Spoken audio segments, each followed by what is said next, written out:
recently pinakita ko sa inyo yung natapos ko na fur hat.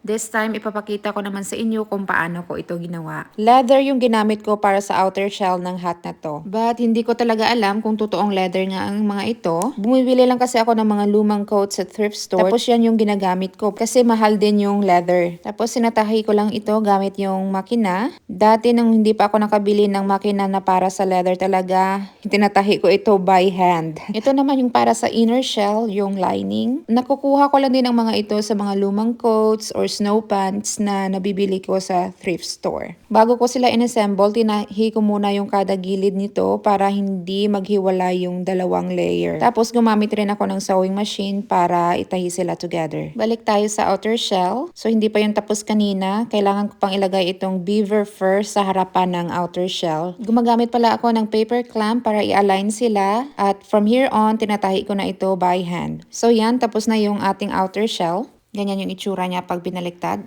Next, tatapusin ko naman yung inner shell, yung lining. I-attach ko dito yung fur sa likod. Again, gumamit ako ng paper clamps para i-align sila. At ito na yung itsura niya after matahi. At yan, tapos na yung inner at outer shell. Ngayon naman, kailangan ko na lang ito silang i-attach. Sa pag-attach, nilalagay ko lang yung right side together, tapos ina-align ko ito gamit ulit yung mga paper clamps. And then, after matahi ko yung isang side, dito sa dulo, ipinapasok ko yung tali. Kasi nandyan sa loob yung right side ng hat. And then, tinatahi ko yung tali twice para siguradong pulido at hindi ito basta-basta matanggal pag hinatak. Yan, malapit na siyang matapos. Nag-iwan lang ako dito ng 2 inches na opening kasi dyan ko sa opening hihilahin yung right side ng ating hat. Dito makikita nyo kung ano yung sinasabi ko. So kung makikita nyo, una kong hinatak palabas yung parte na may tali. Medyo tricky yung part na to kasi ang liit lang ng butas at kailangan talaga nating baliktarin ito. Alam nyo ba na yung mother-in-law ko yung nagturo nito sa akin? Ipinakita niya lang ito sa akin once. Tapos binigay niya na sa akin yung kanyang mga gamit, pati yung booklet na may dalang pattern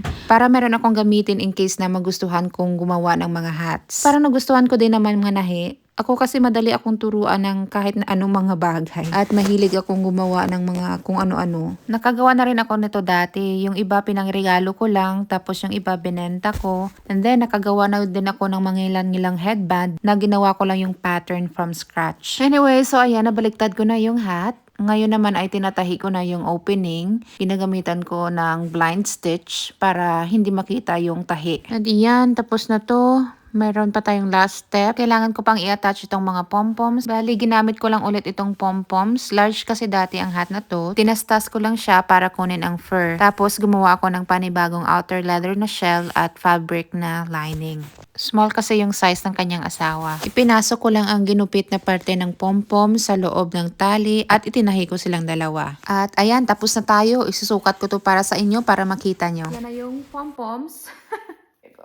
Oh, 'di ba? Very warm yung hat na to. Perfect sa weather dito sa Alaska. Kasi yung fur niya, hanggang dyan, oh. Yan, oh. Yan. Tapos kung sobrang nainitan na rin kayo, pwede nyo rin ganyanin, oh. Yan, pag masyadong mainit.